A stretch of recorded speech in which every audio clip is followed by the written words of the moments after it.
Hello everyone, I'm relatable and I'm from the Bodhi Academy.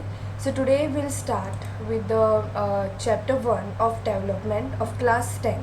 Okay, so development has many aspects. The purpose of this chapter is to enable students to understand this idea. They have to understand that people have different perspective on development. Basically, our infrastructure. Okay, infrastructure. So development has got many aspects. So here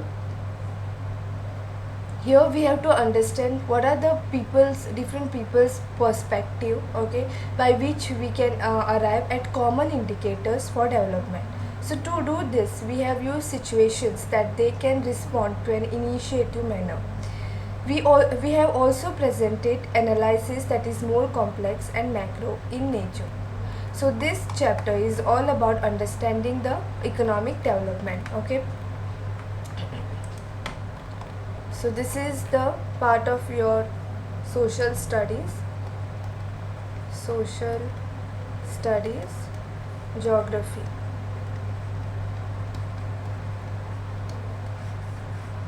Okay. So the idea of development or progress has always been with us. We have aspirations or desire about what we would like to do and how we would like to live. So development is, it's there everywhere. Similarly, we have ideas about what a country should be like, what are the essential things that we require, so how our life can be better, okay, by changing some smaller things. So how should people live together? Can there be more equality? So development involves thinking about these questions and about the ways in which we can work towards achieving these goals. So this is a complex task, okay, and in this chapter we'll be beginning with the understanding which will understand about what exactly a development is. So here you'll learn more about these issues in greater depth. So also you will find answers to many of the questions, okay. So this is because the way we live today is influenced by the past. So we can't desire for change without being aware of this. So in the same way, it is only through a democratic political process that these hopes and possibilities can be achieved in real life. So without a development, I don't think so we are going to progress. So what development promises? Different people, different goals. So here they have given some one table developmental goals of different categories of people. So here they have written landless rural laborers. Their aspiration or development goals will be like more days of work and they will get the better wages. Local school is able to provide quality education for their children. There is no social discrimination and they too can become leaders in the village. Then farmers from Punjab, they have got a assured high family income through their support prices for their crops, and through hardworking and cheap laborers they should be able to settle their children abroad. So these are some of the situations which is given over here. So you can feel this. So do all of these person have the same notion of development of or progress? Most likely not.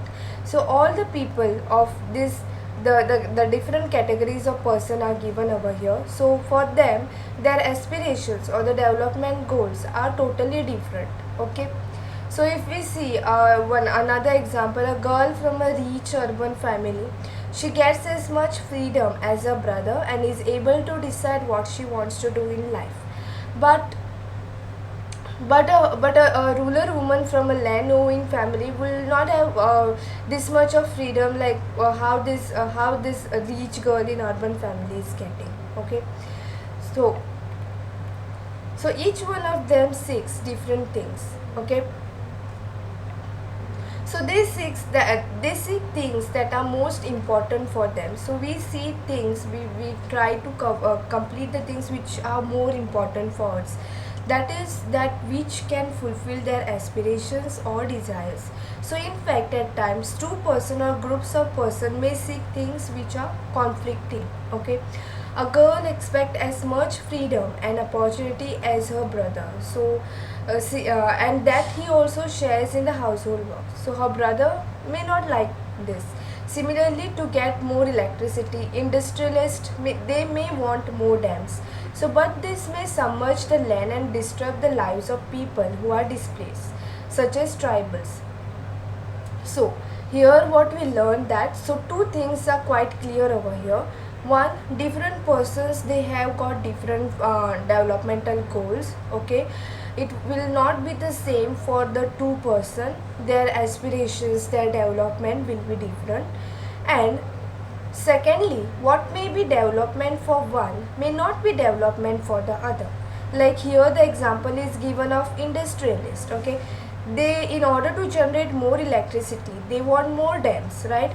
But in order to construct more dams, here the land is going to submerge, and also it is going to distract the life of the people who are living in those particular areas. Okay, so here one may not be a development for the other, so it may even be destructive for other. Okay,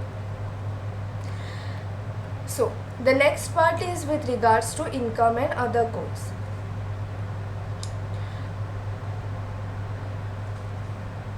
So, besides seeking more income one way or the other, people also seek things like equal treatment and the freedom, security and respect of others. They resent discrimination. So, all these are important goals. Okay. In fact, in some cases, these may be more important than more income or more consumption, because material goods are not at all that you need to live. So money or the material things that one can buy with it is one factor on which our life depends. Okay, but the quality of life depends on non-material things as well. Okay, if it is not obvious to you, then just think of the role of your friends in our life. So you may desire their friendship. Similarly, there are many things that are not easily measured, but they mean a lot to our lives. So these are often ignored. Okay, however, it will be wrong to conclude that what cannot be measured is not important. Next example what they have given is, consider another example. If you get a job in a far off place, before accepting it you will try to consider many factors, no? So before accepting anything, we see the possibilities, we think about it. Okay, apart from income such as facilities for your family, working atmosphere, opportunity to learn anything.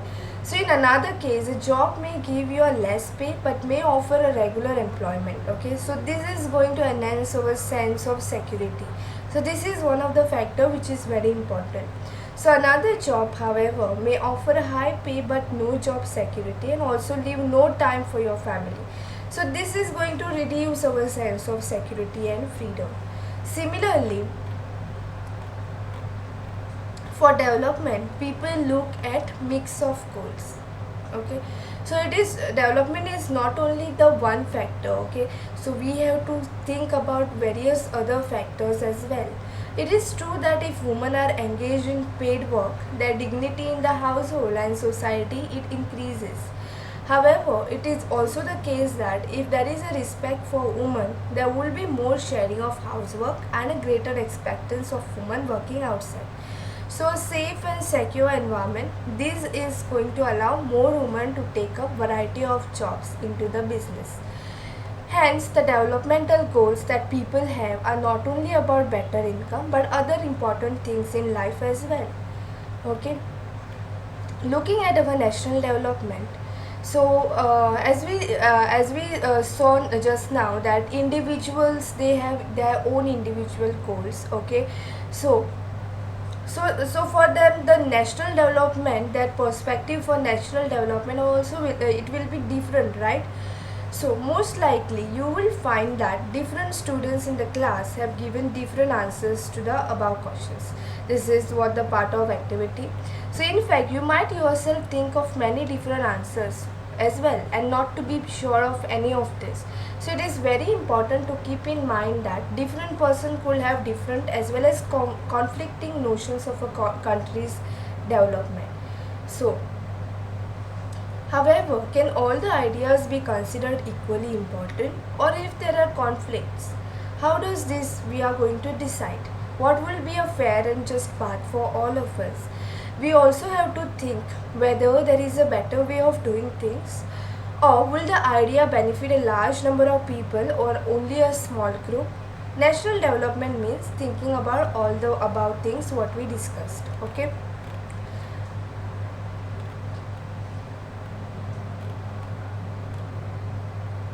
So it's like the development of the nation. Here we are thinking about development of the nation. Okay. Next part is how to compare different countries or states. So you might ask if development can mean different things. So here some countries, they are generally called developed countries as well. Yeah. So the thing is, when we compare different things, they could have similarities as well, differences. Which aspect do we use to compare them? So here we compare based, they differ in their height, health, their talent, their interest will be different. The healthiest student may not be the most studious one. The most intelligent student may not be the friendliest one. So how do we compare students here? The criterion we may use depends upon the purpose of comparison. So here we use a different criteria. Okay, our sports teams, if you want to choose a sports team, a debate team, a music team, or a team to organize a picnic. Still, if for some purpose we are to choose the criteria for the all-round progress of children in a class, how we are going to do it? So what we are going to do is we are going to take the one or more important features, characteristics of a person, and then we are going to compare it, okay, based on these characteristics. So there can be a differences about what are important characteristics that should form the basis of comparison. Okay, friendliness and spirit of cooperations. So this is of true development too. For comparing countries, their income is considered to be one of the most important attributes. So countries with a higher income, these are more developed than others with less income. So this is based on the understanding that more income means more of a living things, more of all the things that human being needs, like all the necessities. Okay, so whatever people like and should have, they will be able to get with greater income. So greater income itself is one of the important goals for the people. Next. So income is it is the income of all the country. Initiatively, the income of the country is the income of all the residents of the country. So this gives us the total income of the country. So here we'll be learning about the per capita income. So in order to compare between the countries, total income is not such an useful measure. So since countries have different population, comparing total income is not tell us what an average person is likely to earn. So here what we do, we compare the average income, okay, which is the total income of the country divided by its total population. It is called as per capita income. So the average income is called per capita income.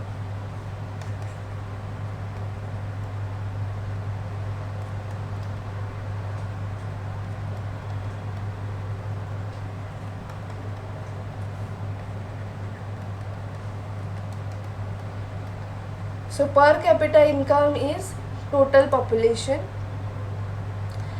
So here the average income is also called per capita income.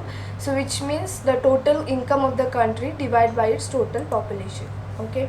So per capita income is equal to total income divided by total population.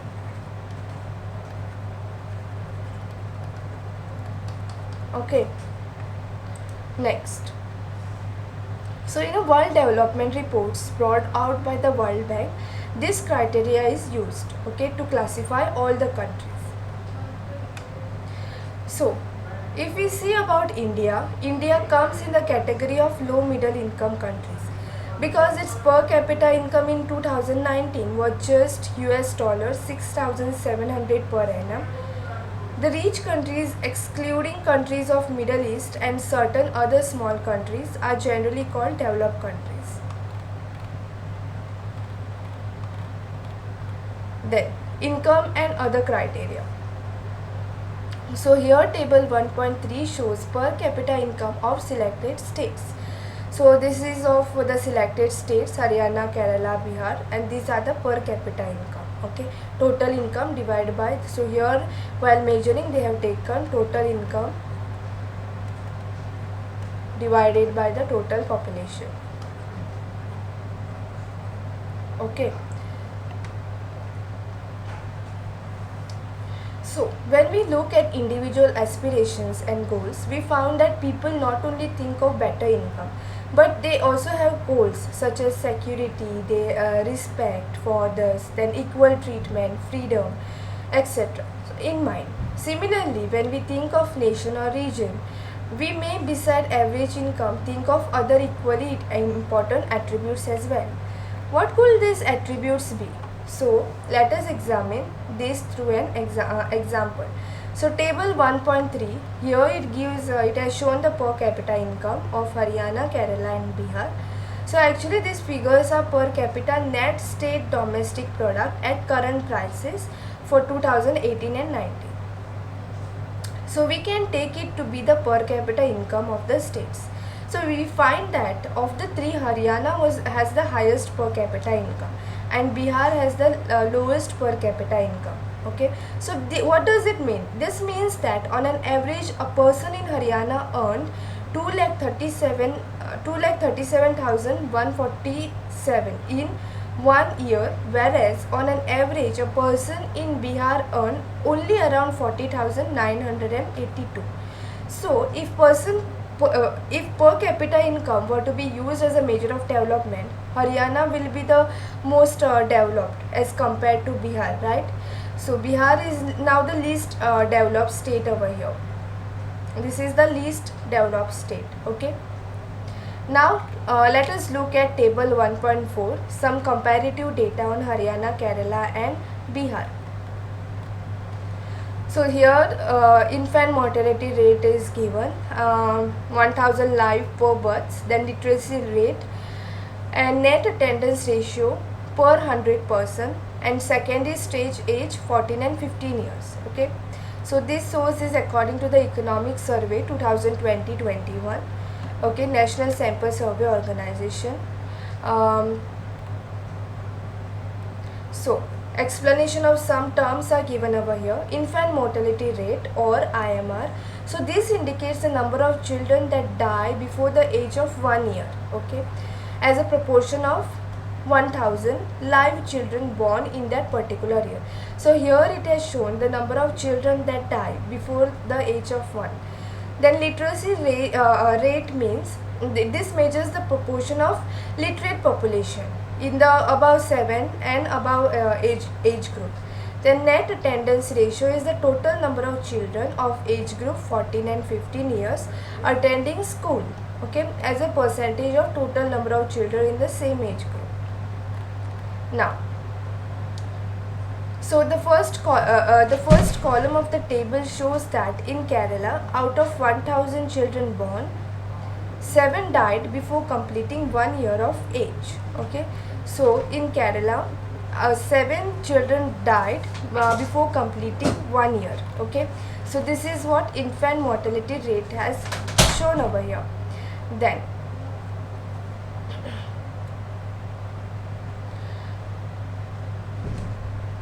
but in Haryana, the proportion of children dying within 1 year of birth was 30, which is nearly 3 times more than that of Kerala. So if we see of Haryana, the infant mortality rate is higher. Okay.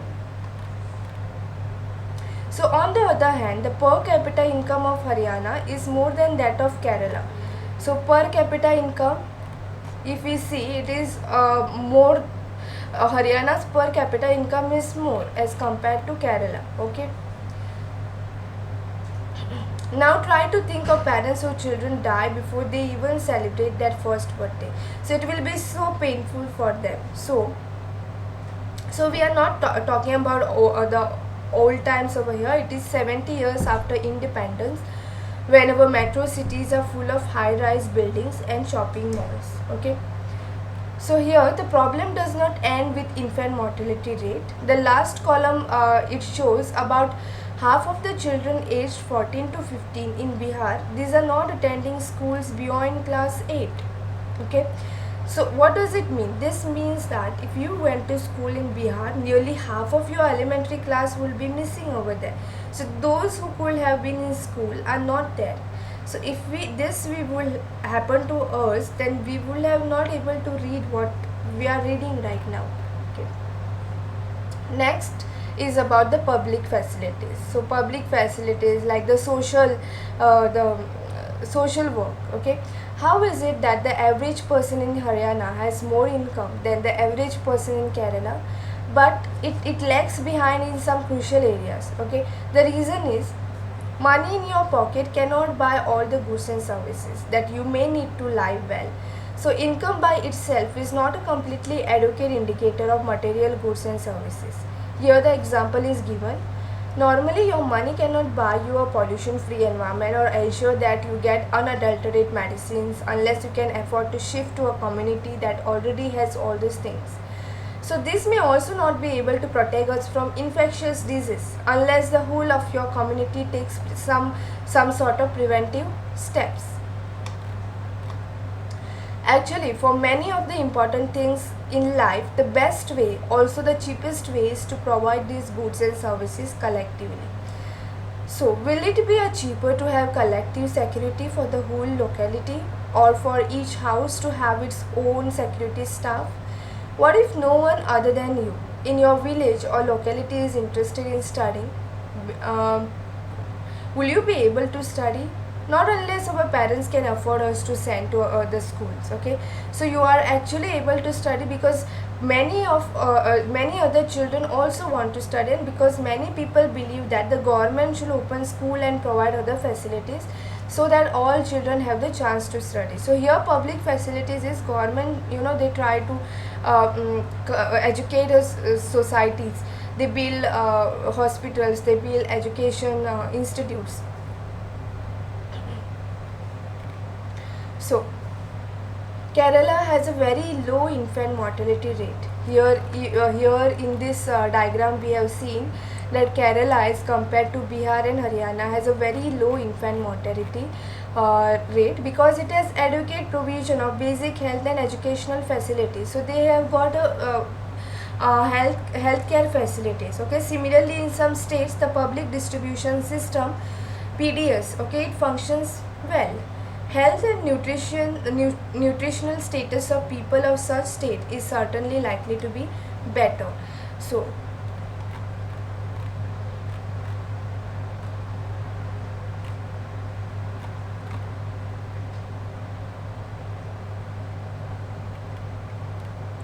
we'll move to the next part, sustainability of development.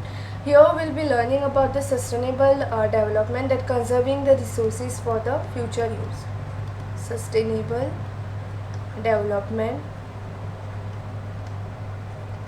conserving the resources for the future use. So here one example is given, groundwater in India. You might be knowing that we use a lot of we do that overuse of water. Okay, recent evidence suggests that the groundwater is under serious threat. Okay, why is it under serious threat? Because of overuse. Yes, in many parts of the country, and about 300 districts have reported a water level decline of over 4 meters during the past 20 years. Nearly one-third of the country is overusing their groundwater reserves.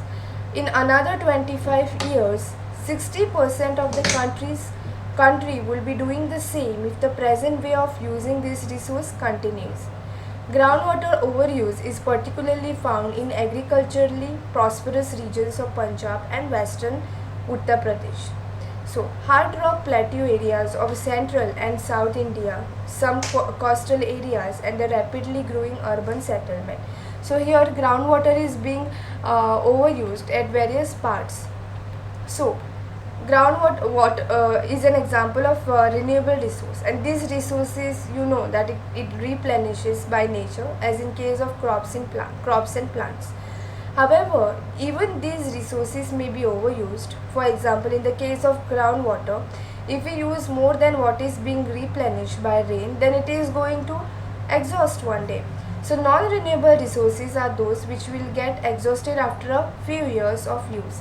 We have a fixed stock on earth which cannot be replenished. We do discover new resources that we did not know of earlier. So new resources in this way add to the stock. So however, over time, even it is going to exhaust if we are overusing it. So here example 2 is given, exhaustion of natural resources. So for example, crude oil that we extract from the earth is a non-renewable resource. However, we may find a source of oil that we did not know of earlier, but exploitations are being undertaken all the time. Okay, so here table 1.7 shows a crude oil reserve of different regions, Middle East reserves, and number of years reserve will last. It is also estimated. In United States of America, here it is given 10.5, and full world it is 50.2.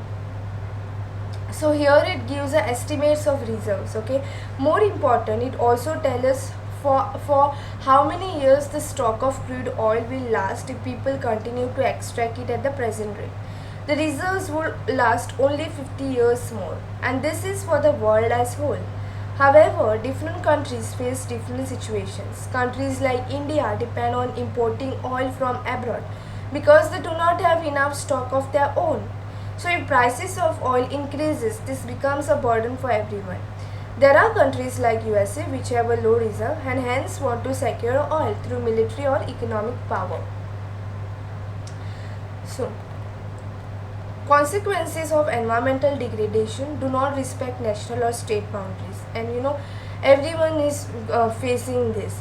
So our future is linked together. Sustainability is one of the major goals, and we know that sustainability of development is comparatively a new area for scientists, for economists, philosophers, and the other social scientists. So they all are working together for sustainable development. In general, the question of development or progress is perennial. So at all times, as a member of society and as individual, we need to ask where we want to go, what we wish to become, and what our goals are. So the debate on the development, it still goes on. Okay, this is what the development part is, and here we learned about the per capita income, we learned about sustainable development, okay, then national development, then the public facilities, income, and the other goals. We also see the different charts, different desires of the people. Okay, then we saw the infant mortality rate. So these are the various things what are very important in this chapter. Thank you for watching my video.